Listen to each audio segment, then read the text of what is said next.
नमस्कार दोस्तों, सूरज जगह यूट्यूब चैनल में आपका बहुत बहुत स्वागत है। मैं सूर्य आपके साथ। तो चलिए दोस्तों, बात करने वाला है बाल विकास एवं शिक्षा शास्त्र के बारे में बात कर रहे हैं, जिसका पार्ट 7 चल रहा है आप सभी के लिए। तो गाइस, ये सब पार्ट 7 जो टॉपिक चल रहा है वो व्यक्तित्व एवं समायोजन का चल रहा है। तो ये जो पार्ट है बाल विकास एवं शिक्षा शास्त्र में, ये बहुत ही ज़्यादा अपने आप में बहुत बड़ा जो पार्ट है। तो गाइस, इसे एंड तक जरूर देखें। ये जो वीडियो है आपके अंदर एक अध्यापक बनने का जुनून है तो ये स्पेशल वीडियो है। TET, C TET, H TET, REET और संविदा अध्यापक के लिए बहुत ज़्यादा स्पेशल वीडियो है। तो दोस्तों, वीडियो शुरू करने से पहले मैं आपको बताऊंगा कि वीडियो में जो है आपके लिए वन नायर क्वेश्चन है, बहुत ही प्यारे क्वेश्चन है, इसलिए वीडियो एंड तक जरूर देखें, बीच में ना जाएं छोड़ के, क्योंकि इसमें आपका ही घाटा है। तो दोस्तों, वीडियो बहुत ही जल्दी शुरू कर रहा हूँ, ठीक है। चलिए, अनुसंधान कार्यों में सहायता देने वाली संख्या है NSERT एवं NCERT, ठीक है। क्रियात्मक अनुसंधान स्वरूप होता है वो मौलिक, ऐतिहासिक, प्रयोगात्मक अनुसंधान में कोई नहीं, ठीक है। क्लार्क एवं स्टार्क के अनुसार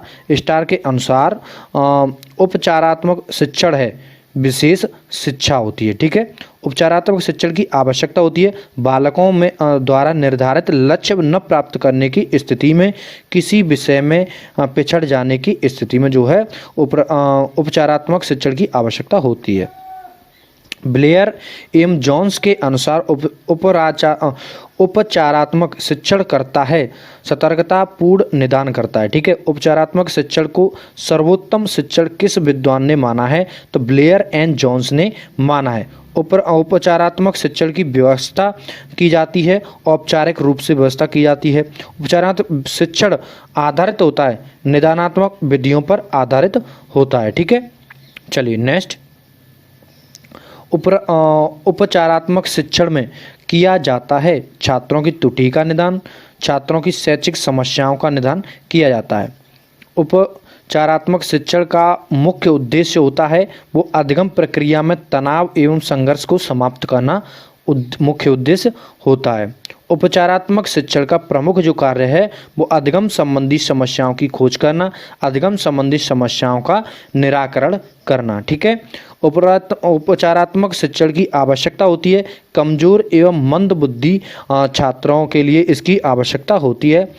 उपचारात्मक शिक्षण की आवश्यकता सामान्यतः किस विषय में होती है? गणित, विज्ञान एवं अंग्रेजी विषय में होती है सामान्यतः, ठीक है। चलिए, उपचारात्मक शिक्षण में शिक्षक को होना चाहिए, कैसा होना चाहिए? सकारात्मक एवं आत्मीय होना चाहिए, जो है शिक्षक को होना चाहिए। ये सब सकारात्मक यानी पॉजिटिव होना चाहिए और आत्मीय होना चाहिए, ठीक है। चलिए नेक्स्ट,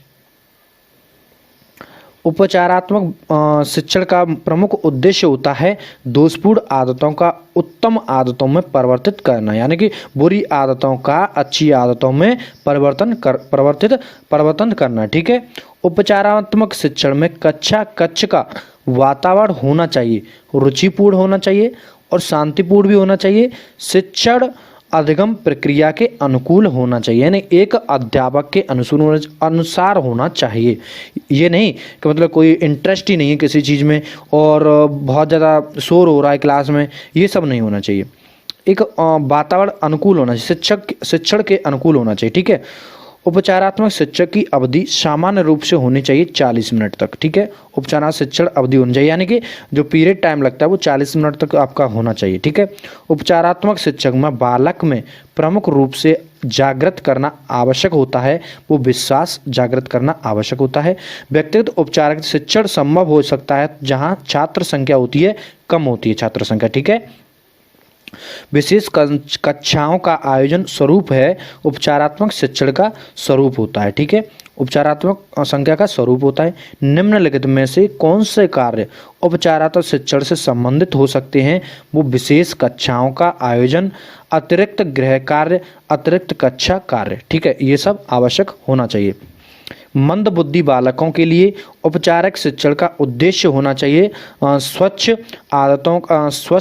आदतों का निर्माण और शारीरिक स्वास्थ्य की उन्नति। स्किनर के अनुसार मंद बुद्धि बालकों के लिए पाठ्यक्रम की आवश्यकता होनी चाहिए शारीरिक एवं मानसिक स्वास्थ्य पर आधारित उनके लिए होना चाहिए, ठीक है।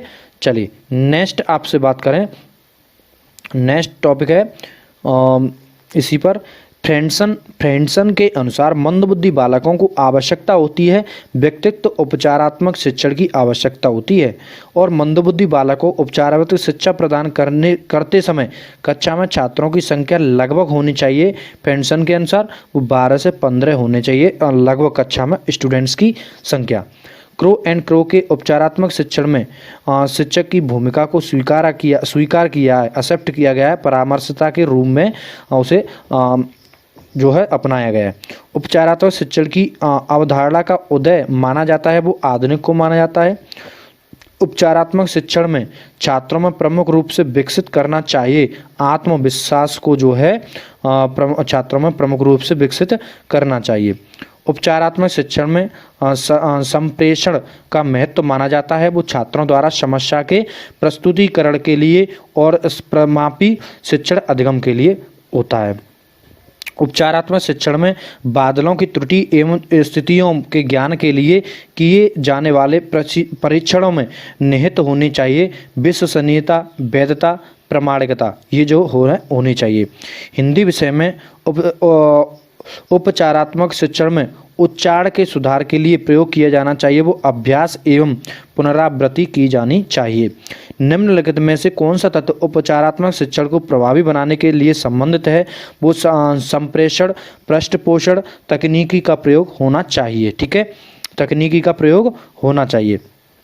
नेक्स्ट है हमारा सांख्यिकी शब्द की उत्पत्ति मानी जाती है लैटिन तथा जर्मन भाषा दोनों से मानी जाती है। सांख्यिकी शब्द की उत्पत्ति लैटिन भाषा के शब्द स्टेटस का अर्थ होता है राज्य एवं सरकार होता है। स्टेटस का अर्थ राज्य एवं सरकार होता है। जर्मनी भाषा में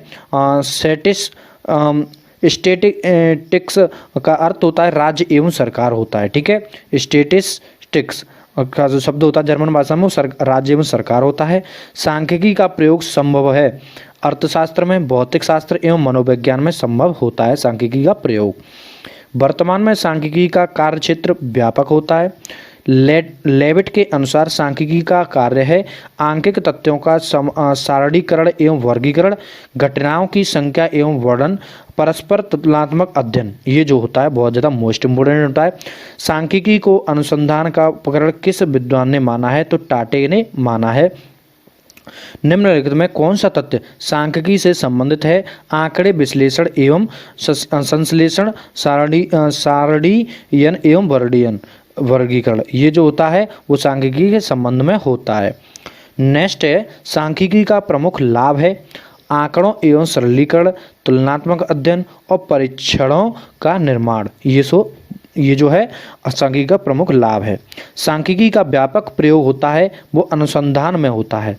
सांख्यिकी का प्रयोग नहीं किया जा सकता है, वो इकाई के अध्ययन में नहीं किया जा सकता। सांख्यिकी के द्वारा प्रस्तुत नहीं किया जा सकता, समस्या एवं समाधान को प्रस्तुत नहीं किया जा सकता सांख्यिकी के द्वारा। ठीक है, सांख्यिकी के निष्कर्ष होते हैं वो होते हैं शुद्धता, वैधता एवं विश्वसनीयता के निकट, ये जो होता है निष्कर्ष होते हैं सांख्यिकी के। ठीक है, चलिए नेक्स्ट है अयोग्य व्यक्तियों के हाथ में सांख्यिकी रीतियां अत्यंत खतरनाक औजार है, यह कथन है यूल एवं कैंडला का होता है। एल हेंस के अनुसार केंद्रीय प्रवृत्ति की आवश्यकता होती है, वो प्रदत्तों की जटिलता कम करने के लिए तुलनात्मक अध्ययन के लिए होती है। गिलफोर्ड के अनुसार केंद्रीय मूल्य को प्रकट करने वाले अंक होते हैं वो औसत में होते हैं। ठीक है, केंद्रीय प्रवृत्ति में को एक विशेष मापन एवं विशेष मूल्य किस विद्वान ने माना है? वो सिम्पसन एवं काम्फा ने माना है। केंद्रीय प्रवृत्ति का मापन एक ऐसा मूल्य है जो प्रतिनिधित्व करता है, संपूर्ण श्रृंखला का प्रतिनिधित्व करता है। नेक्स्ट, केंद्रीय प्रवृत्ति के प्रमुख मापक होते हैं वो 3 होते हैं। निम्नलिखित में कौन सा तथ्य केंद्रीय प्रवृत्ति के मापन से संबंधित है? कौन कौन से 3 देख लीजिए मापन संबंधित है?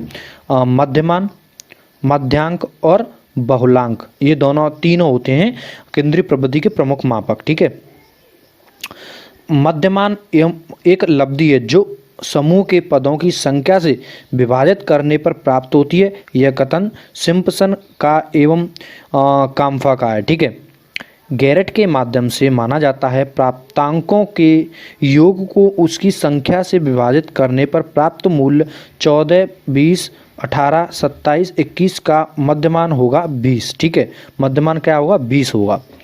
मध्यमान के मूल्य से निहित होती है वस्तुनिष्ठता, विश्वसनीयता, वैधता। ये तीनों जो होती है मध्यमान मूल्य से निहित होती है। मध्यमान के सभी प्राप्तांकों में विचलन का योग होता है वो शून्य होता है, 0 होता है। कैसा होता है? 0 होता है जो विचलन का योग।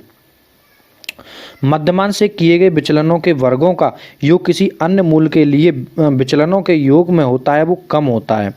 मध्यमान का मापन किस दशा में संभव नहीं होता है? वो किसी एक मापन के उपलब्ध न होने पर, 2 मापकों के उपलब्ध न होने पर, 3 मापकों के उपलब्ध न होने पर यह संभव नहीं होता है। निम्नलिखित में कौन सा तथ्य मध्यमान के दोषों से संबंधित है? अंकों के पूर्ण विवरण में के उपलब्ध न होने पर मध्यमान की गणना संभव न होना। ठीक है, जब सर्वाधिक स्तर पर विश्वसनीयता मूल्य की गणना करनी हो तो प्रयोग करना चाहिए, मध्यमान का प्रयोग करना चाहिए। मध्यमान ज्ञात करने की विधि होती है, 2 होती हैं। कौन कौन सी? समांतर मध्य ज्ञात करने का सूत्र क्या होता है? देखिए क्या होता है, यहाँ पे देख सकते। समांतर मध्य का ज्ञात करने का सूत्र क्या होता है? मध्यमान मान मध्यांक मान श्रेणी में मध्य बिंदु है। यह परिभाषा है गैरेट की। किसकी है परिभाषा? ये गैरेट की परिभाषा है। अब बात करता हूँ यहाँ पे कि मध्यमांक मूल्य, मध्यांक मूल्य रहता है वो निश्चित रहता है मूल्य। ठीक है, मध्यांक का प्रमुख दोष है कि बीजगणितीय विवेचन का न होना, श्रृंखला में प्रतिनिधित्व का न होना, संख्यात्मक मूल्यों को क्रम में व्यवस्थित करना। ये सब है मूल्यांकन का प्रमुख दोष। ठीक है, मध्यांक ज्ञात करने के लिए प्रथम सोपान है श्रेणी को अवस्थित करना, श्रेणी को आरोही या अवरोही क्रम में रखना। ये जो होता है मध्यांक का सबसे ज्ञान करने के लिए प्रथम सोपान होता है। ठीक है दोस्तों, चलिए नेक्स्ट क्वेश्चन है कि n की स्थिति सम संख्या में हो तो मध्यांक ज्ञात करने का सूत्र होगा। जब n का मान विषम संख्या में हो तो मध्यांक ज्ञात करने के लिए सूत्र होगा। मूल्यांकन शब्द की उत्पत्ति हुई फ्रेंच भाषा से। ठीक है, मूल्यांकन शब्द की जो उत्पत्ति हुई है वो फ्रेंच भाषा से, लैंग्वेज से हुई है। ली मेड शब्द है फ्रेंच भाषा का, ली मेड शब्द है फ्रेंच भाषा का। ली मेड का अर्थ होता है सर्वाधिक फैशन में, सर्वाधिक फैशन में। ठीक है, बहुलांक एवं मापन का प्राप्तांक है जो घटित होता है। यह परिभाषा है गैरेट की परिभाषा है। 18, 20, 21, 22 एवं 20 में बहुलांक क्या है? 20 है। ठीक है, क्या है? बहुलांक 20 है। ठीक है, बहुत बार आ रहा है इसलिए बहुलांक 20 है। बहुलांक का प्रमुख दोष होता है वर्णन द्वारा व बिना गणना के। ठीक है, बहुलांक का प्रमुख दोष होता है बीजगणितीय विवेचन का अभाव होता है। बहुलांक का ज्ञात करने का सूत्र होता है बहुलांक का प्रयोग करना चाहिए तो क्या होता है? शीघ्रता से केंद्रीय प्रवृत्ति की गणना में जो है उसका बहुलांक का प्रयोग करना चाहिए। तो दोस्तों आज जो है आपका जो पार्ट 7 चल रहा था, आपका जो पार्ट 7 चल रहा था वो आज यहाँ पे व्यक्तित्व एवं समायोजन का वो यहाँ पे आज होता है फिनिश। आज जो है अब आपके ये इस टाइप के क्वेश्चंस जो हो गए हैं फिनिश। अब मैं और क्वेश्चंस बना के आप सभी के लिए लाऊंगा। एंड उससे पहले मैं आपको एक और बात बता दूं कि अब जो वीडियो आएंगी वो मेरे द्वारा बनाए गए नोट्स पर आधारित आएंगे। जो हाथों से बनाए हुए नोट्स हैं जो इसी से रिलेटेड, ठीक है, तो उन सभी को आप जो है कवर करते रहिए साथ ही साथ में। ठीक है, तो ऐसी ही वीडियो और देखने के लिए सूरज दा के यूट्यूब चैनल को सब्सक्राइब कर लीजिए अगर आपने नहीं किया है तो। 2020 का जो टारगेट आपके साथ रखा गया है, आप सभी को ध्यान में रखते हुए जो टारगेट रखा गया है वो 2020 में वो समथिंग अभी जो है 16 से 17 हज़ार के समथिंग जो है कि यानी 17 हज़ार समझ लीजिए आप जो है आपके हमारे सब्सक्राइबर हैं आप सभी के आपके साथ से। तो अब जो 2020 का जो टारगेट रहा है वो 1 लाख सब्सक्राइबर यानी कि 100K सब्सक्राइबर करने का जो टारगेट है 2020 का। ठीक है, जब 2021 आएगा तब हमारे 1000 सब्सक्राइबर कंप्लीट हो जाने चाहिए। तो वो मुझे नहीं पता दोस्तों, आप सभी को मेरी सहायता करनी है, अपने परिवार की सहायता करनी है, ठीक है। तो शेयर कीजिए किसी भी जो प्लेटफॉर्म हो, फेसबुक है, ट्विटर है, व्हाट्सअप है, लिंक्डइन है, किसी भी प्लेटफॉर्म पे आप सोशल मीडिया पे शेयर कीजिए और वीडियो को और चैनल सब्सक्राइब जरूर कीजिएगा चैनल को, ठीक है। ऐसी ही प्यारी प्यारी वीडियो देखने के लिए डेली करंट अफेयर्स की वीडियो मैं आपके लिए लाता रहता हूँ डेली। और सी टेट है, यूपी टेट है, और जैसे कि आरआरबी, एनटीपीसी, ग्रुप डी, इस टाइप की रेलवे से संबंधित आप तैयारी कर रहे हैं तो उसके साइंस से रिलेटेड क्वेश्चंस हैं वो भी आते रहते हैं, जीके के क्वेश्चंस आते रहते हैं आप सभी के लिए चैनल पर। तो इसलिए वीडियो को जरूर तक देखते रहें, एंड तक देखते रहें। तब तक के लिए जय हिंद, जय भारत, वंदे मातरम।